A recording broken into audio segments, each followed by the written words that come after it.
This is take 6 of spiritual sex drive.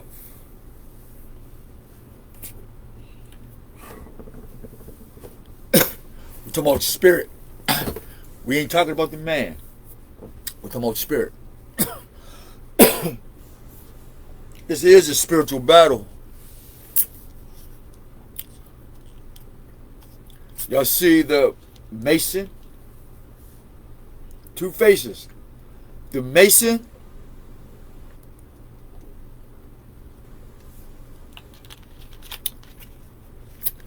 the minister and the charmer. One side, the dark side, is the charmer. The white side is minister. All right?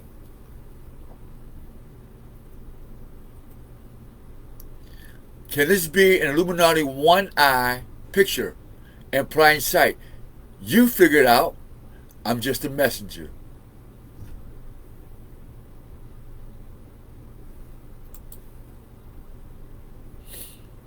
How do we connect that with that? This morning headlines. New York, New York. Daily News. Al, the fat boy, was FBI mob informant. So what do he doing with the mob? Right? Russia or Jew mob?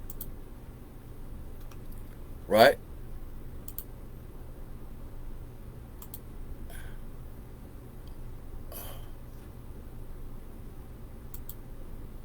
Farrakhan with our one eye, see? One eye, one eye, one eye. If you like, one eye. Mike, I see all these people you crying about dying. One eye. So I have to ask the minister,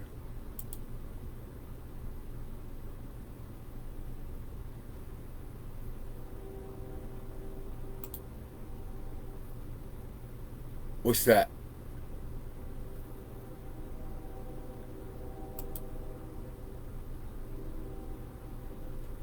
See the kiss? See the kiss? See the kiss? See the kiss? See the kiss? Hold up. Let's make this connection. FBI snitch mob. You have the what? Russian mob. You have the black Islamic mob. You have the black Christian mob. You have this mob. You got this mob. And you got him reporting to the other mob. And the rest of these mobs, because it starts from here. Flavius Constantine, the first Christian Roman emperor.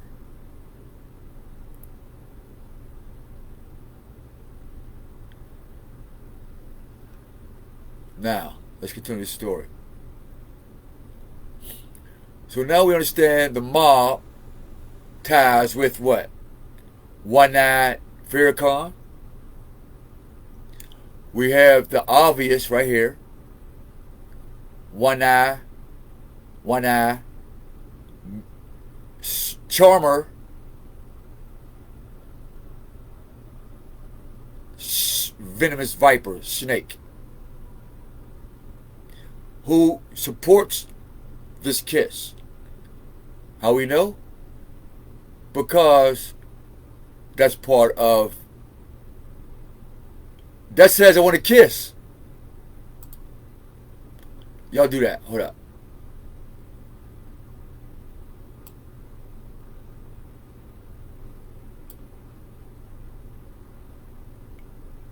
Look at his face right here. What is he thinking about?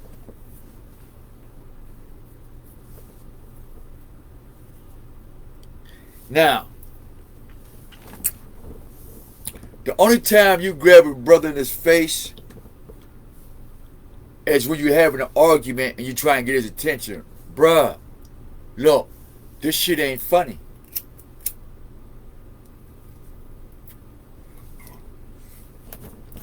I'm being honest.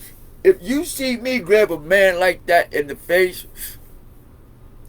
you'll see my facial expression saying, bruh, this shit ain't funny.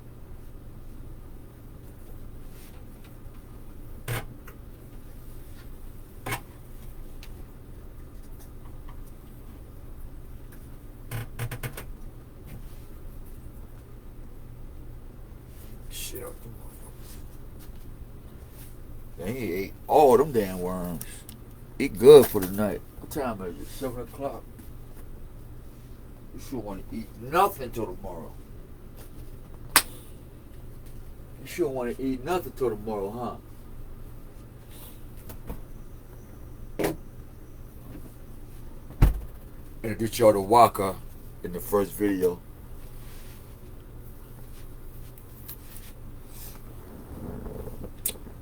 If you see me hold a man's face like that, he ain't smiling like that. I mean, he's smiling in sarcasm, but he's smiling like he didn't have a nice drink. My man back there, it's like this. Look at this facial expression. There's no wrinkles of anger. Like y'all didn't believe Barack Obama was not an LGBT. Now, I'm talking from manhood. And when I see this, come on, manhood. If I'm associated with people who are in the LGBT, one thing you ain't gonna catch me doing is grabbing an LGBT in the face like that. That's just not gonna happen.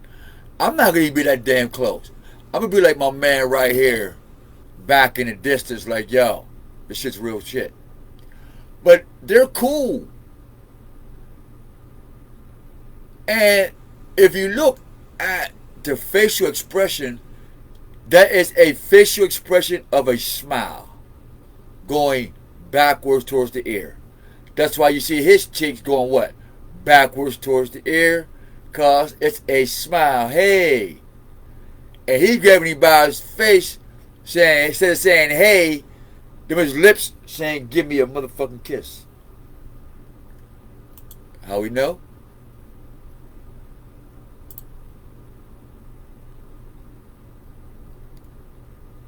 See how the face goes back?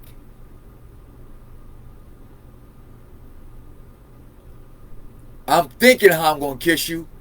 And he got his eyes closed like, fuck it. Elijah Poole is God of the black Islamists. So W.D. Muhammad and God, here's who your God worships. Black Islam.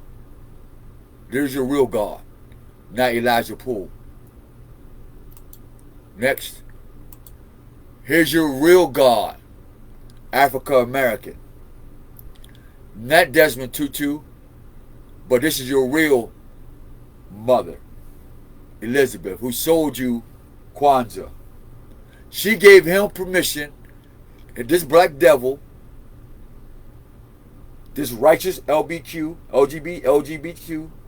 guy, he's righteous for LGBTQ. He's righteous for the Club of Rome. He's righteous for them. We're not talking about righteousness for the Most High. We're talking about righteousness for this world.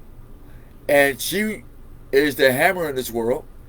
And she gave him permission to nail you black asses to the cross. Alright? Now, after they developed Kwanzaa and he gave you Elijah Poole, who looks like what? Hindu, Buddha. We did that in the last video. So we got Elijah Poole, children. We got the African American program. All you need now is a criminal element. We got two criminals. We got the mob snitch, Al Sharpton. Even the name Sharpton, he'll stab you with anything he got. Because he snitched. Daily News. We got Two-Face Charmer. He'll charm your pants off. Right? See, when they was getting to my background, we were getting to yours too. See, you're Two-Faced. See, because I tell you the truth. But they don't want to tell the truth, so we're going to bring it out. Your two faces shows the one face is the one-eyed Dajjal. Matter of fact, so we talk about Islam. Hold on. Because folks want to get mad at me. Like, I'm the one that started the shit. Get a million men, and we still ain't no more equal to anybody on the planet. Not even dogs and LGBTQ. I mean, the bottom of the list gets bigger and bigger. Not the top of the list. The bottom of the list is getting taller. Damn. I forgot what the fuck I was doing.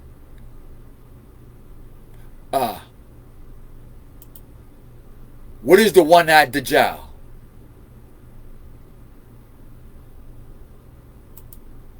What is the one-eyed Dajjal? According to Wikipedia, the characteristical one eye is believed to symbolize spiritual blindness. Thus, the Dajjal, blind to the immanent aspect of God, could only comprehend the transcendent aspect of God's wrath.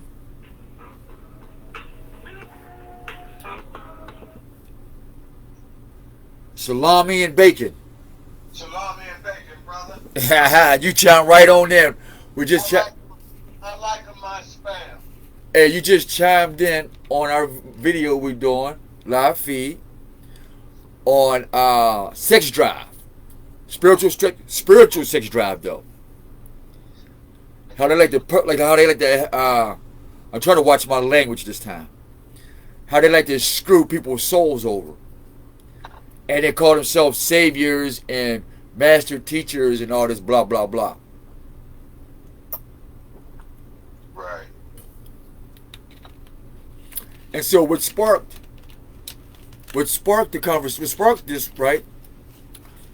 The oath of God brought me up her house. Elizabeth. Beth means, wow, where's that at? Where's that at? Let me pull that up. I had that too. Could you chime right on in, Prophet? Yeah, you hear to bless the people, man. I'm excited. Ooh, when the prophet priest get to bless the hood. Oh shit. Hold up. Before I get into it, you want to be a part of the live feed, man, or you on a mission real quick? I'm on a mission. I'm waiting on a return call. Okay. On a court document. Speaking of court, well, hang out with us and please chime in at will, okay? Please chime in at will. This is my brother, my friend, my counselor, man, Brother Musa, what I call my prophet, priest, warrior, literally. Well, to the young men who are out there tuning in, and probably a lot of women are tuned in as well, but this is specifically like for the young men, and I'd like you to convey to them that by any means necessary, voyage, a marriage by way of the state. But what the marriage by way of the state means is that the state is the boss of the relationship of the union. The state has the final say as to what happens to that union when it is dissolved. The second most powerful voice in that union is the voice of that woman that was wedded. And the favor, the full favor, credit goes to that woman and any sons and daughters that she may have produced. Absolutely. Of the state, for the benefit of the state, through that union. So that leaves the man in fourth place, because after the woman, the prosecutor for the woman, or the defendant for the woman, has the third senior position, because it's an agent of the state. And the last position, and at the bottom of the scum, is the man.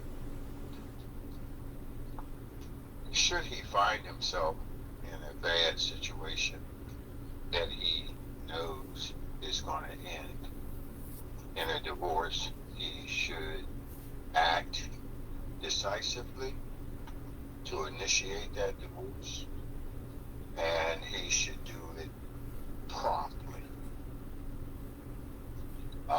That gives him a little bit of leverage and increases his chances of having lost everything that he has, including his freedom.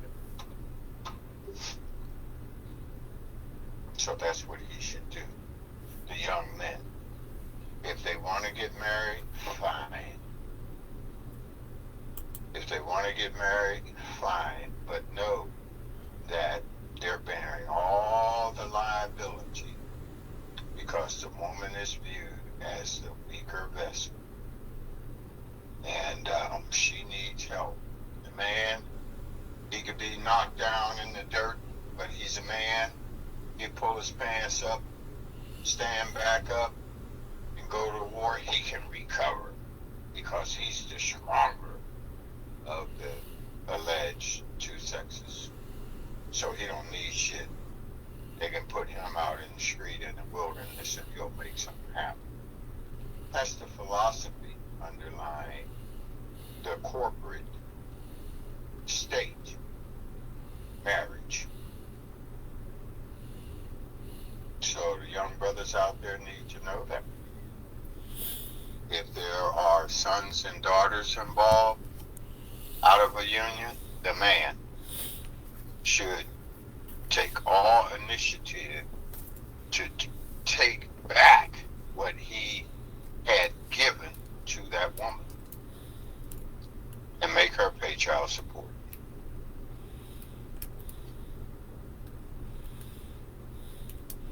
Sounds kind of I mean, that's not a bad idea, considering that they want equal everything in creation. Forget what the Most High said. Forget what the law of the universe say. Forget all natural law. I want to be equal.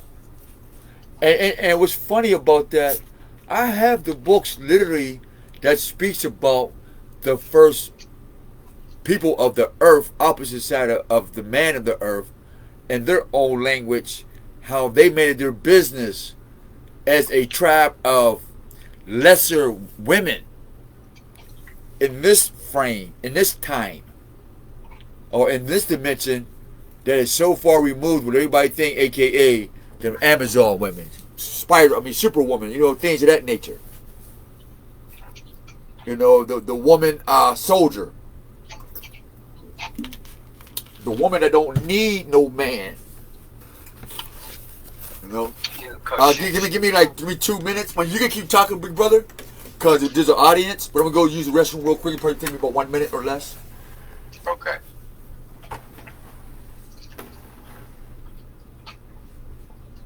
So the woman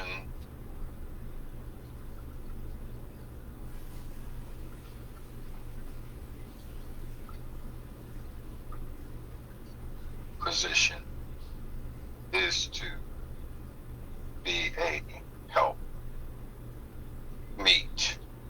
Help meet as in helping the man to meet his goals and his objectives for the family. I'll say. For the family. That's the only reason why she's there, to be his anchor, to be his foundation of strength. Because the man's pride is his woman. That's his pride. The woman's pride is her hair and her nails. So that says a lot. Vanity, vanity, vanity. So I encourage all the young brothers out there, and even the brothers who may have something. Some of our young brothers are becoming multimillionaires now. They know how to work things, but we can see how multimillionaires like Bill Cosby, R. Kelly, Will Smith, all of our super entertainers, our players, our actors, our comedians. We like to play our athletes because we as a people have learned how to be entertainers. That's how we made our lives, how we've improved the quality of our life. The primary focus is all screwed up. It's like I'm not gonna be for real. I'm gonna be acting. I'm not gonna be for real. This is not real role play. This is just an act. So this is the life that we're in. We're all faking it. That's some scary shit. We're all faking it. A prophet. That's some scary shit, man. Yeah, we're all faking it. We're good actors, and then we like to laugh and we like to joke around, and we like to play football, basketball, baseball while the Pell Man's cutting off our balls, last poets said. Malcolm X said. So we're playing. You can see how everything is just totally out of a natural order. We got serious problems to deal with, and we're playing. We're playing around. But you know what I found out? From experience? Thank God they're playing, because they ain't in the fucking way. Is there any more toys we can get these people? That'd be nice. As long as they out the way, we should be alright. No, when you really think about it, would you want your little brother out the way? You know what I mean? Get that nigga some toys, man, some candy. Right. Man, take this and get out the way, man. Find you something to do. Exactly. You know, and we like to play. I mean, you know, we're riding around in the middle of a war zone in a Mercedes or a Cadillac Escalade or a Bentley. And we're riding around in the middle of a war zone playing.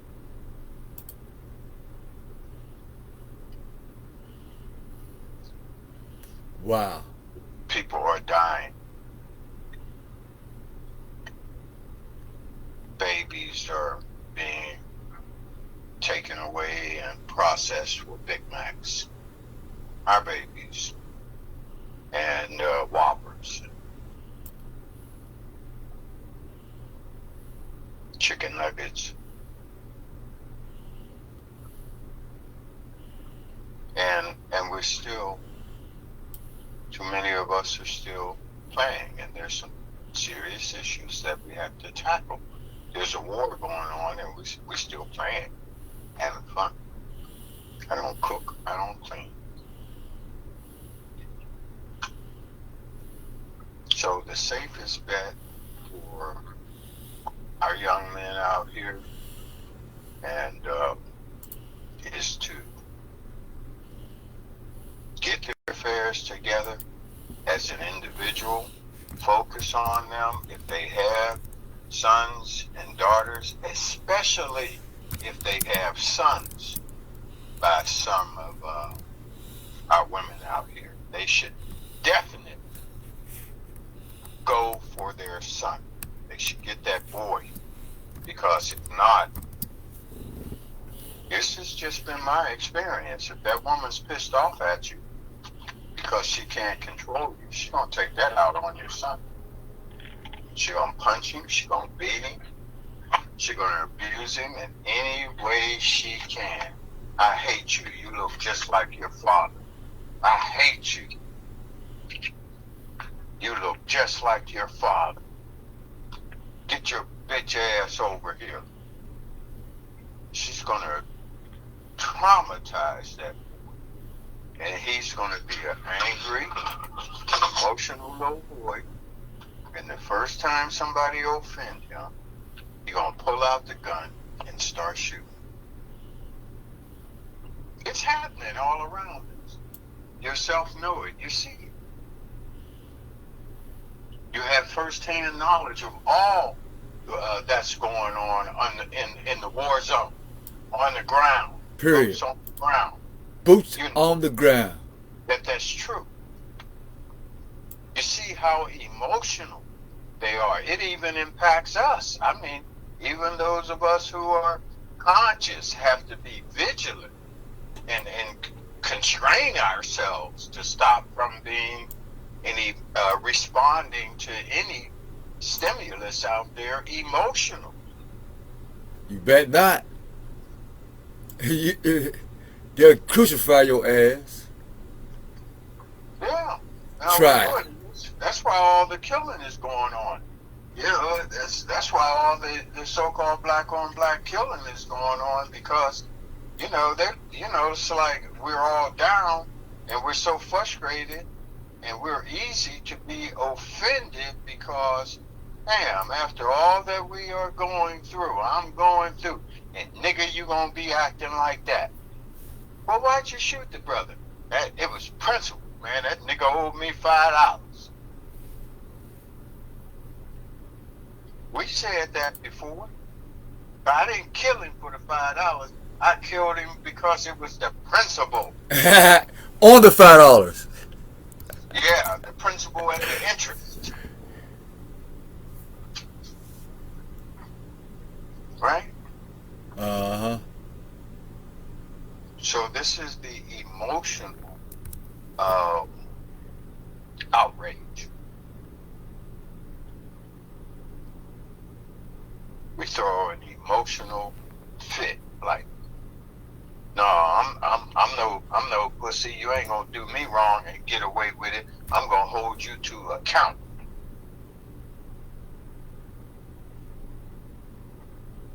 Cause I can't hold that Pell Man to account. So I'll hold you to account, nigga. Right. But you better not do that to the Pell Man. You better. Try it. So we're not as stupid as we act sometimes, because we know that, I might get away with it if I do it to something that look like me, because everybody hates something that look like me. Dare you do that to a Pell Man, you know you get death penalty. They know that deep down inside. They know it. Mm-hmm. Dare not cross that zone. Wow. What that is tantamount to is cowardice. That's what it is. Just being cowards. Wow. Yeah. And that's what it is. Because if they're really, really serious about it, we all be out there You know, those of us that are surviving, and we be doing everything in our individual capacity to be prepared, to be an asset to the people in our neighborhood.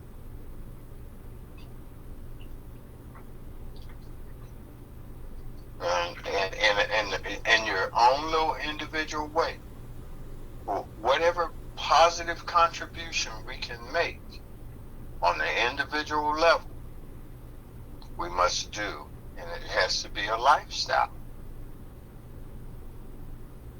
And I respect the brothers and sisters out there, and they'll be picking up debris off the streets. You know, that's what they see as their contribution to the neighborhood. Just clean this place up. Right. Because that's one of mine. When we go through, is not try to do everything by oneself. Like, you know, like you here to save the motherfucking world. Just do you one little part and keep doing, you know, just keep doing you. Cause that's what I get in my heart when I go through the hood or any neighborhood, but mainly Homewood, because that is my home, you know, despite what folks may say it is, what it isn't. But what I know what it is to my heart and soul, what I can't do and what I can do there is one, like you said, because it will show if you're a fake nigga. We will see you on Frankstown. Don't even worry about it. We'll see you. Don't even worry about it. Right. We ain't got to wait for the devil. We ain't got to wait for God. We ain't got to wait for none of that. It is with shit. That's right. But you know, even you know, I miss some of the sisters who got murdered in the neighborhood, who used to do exactly that. They would just get out there and they would clean. They would clean. Valerie, Shona, and a plethora of others, too numerous for me to name. But they had that going on with them, and then on the other side of the pole, they had the other stuff going on. Valerie will fight you in the middle of the street, curse you out, block traffic. She'd do all kinds of reckless stuff. But sometimes she would get out there and she'd pick up the garbage and collect up the garbage and put it in the can. And so we look at, well, what positive contributions did she make? She didn't litter up the neighborhood, but she'll curse everybody out. But she didn't litter the neighborhood.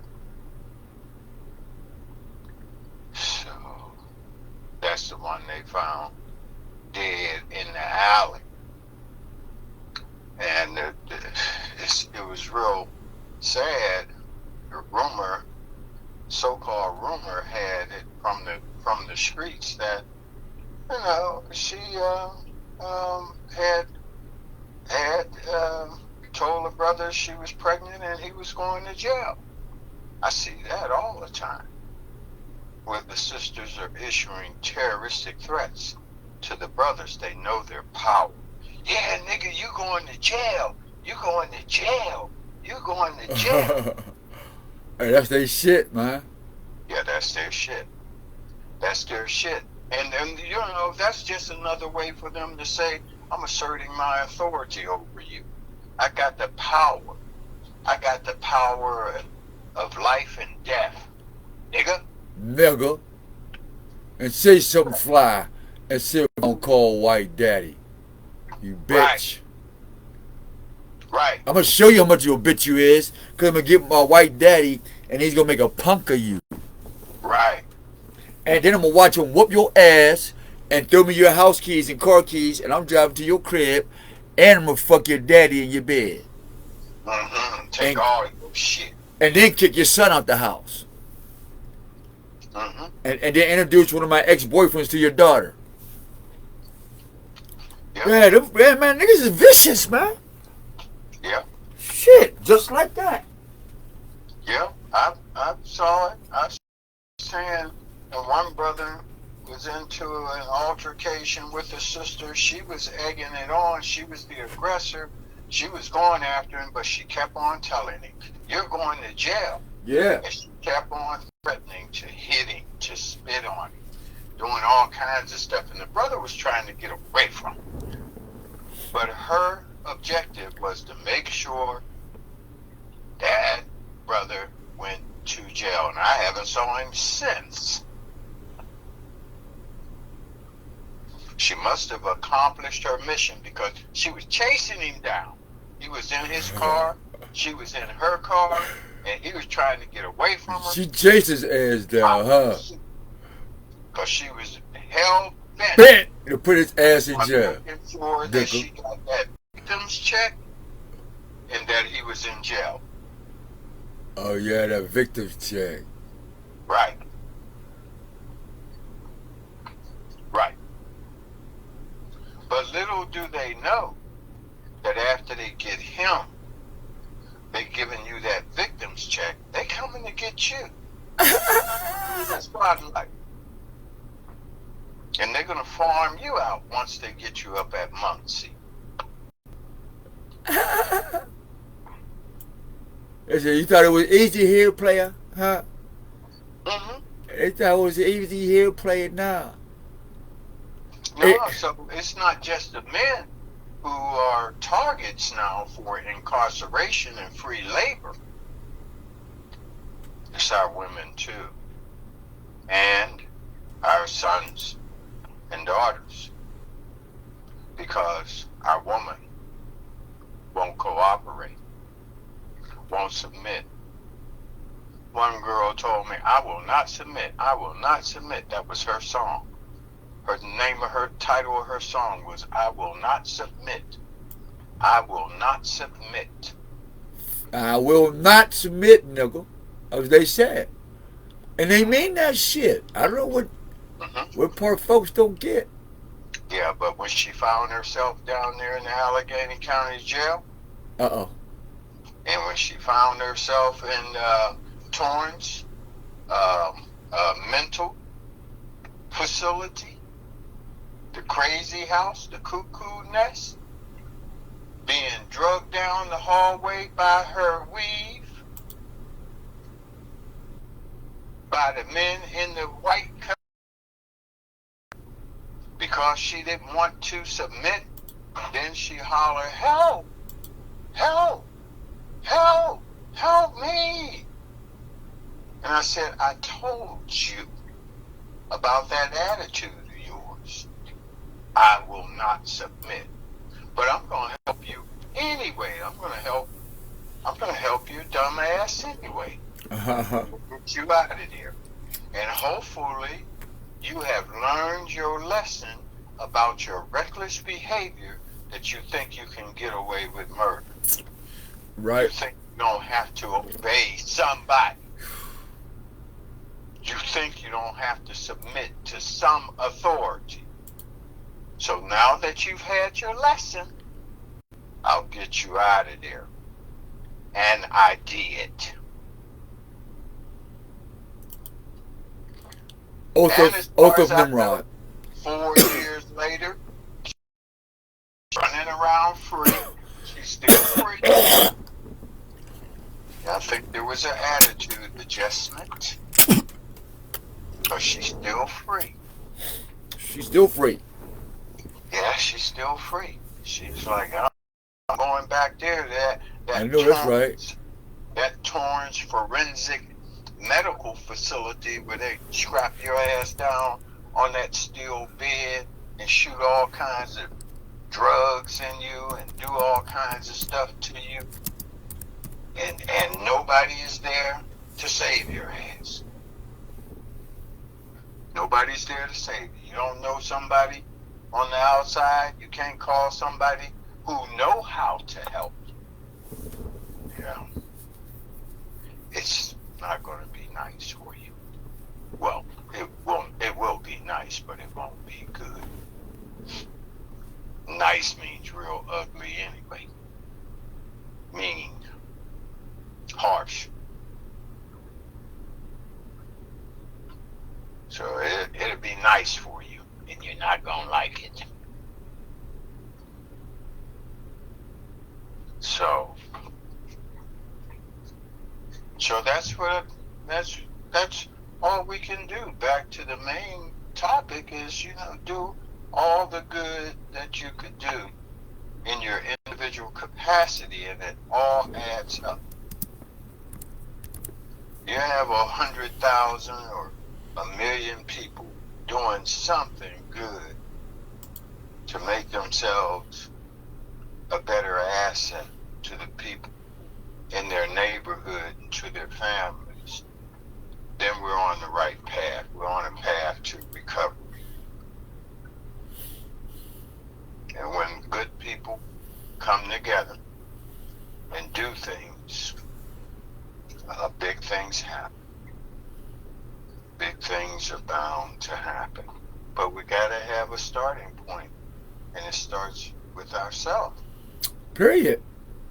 Inside of ourselves, against ourselves, that struggle inside of ourselves, against ourselves, just to be better people, better individuals.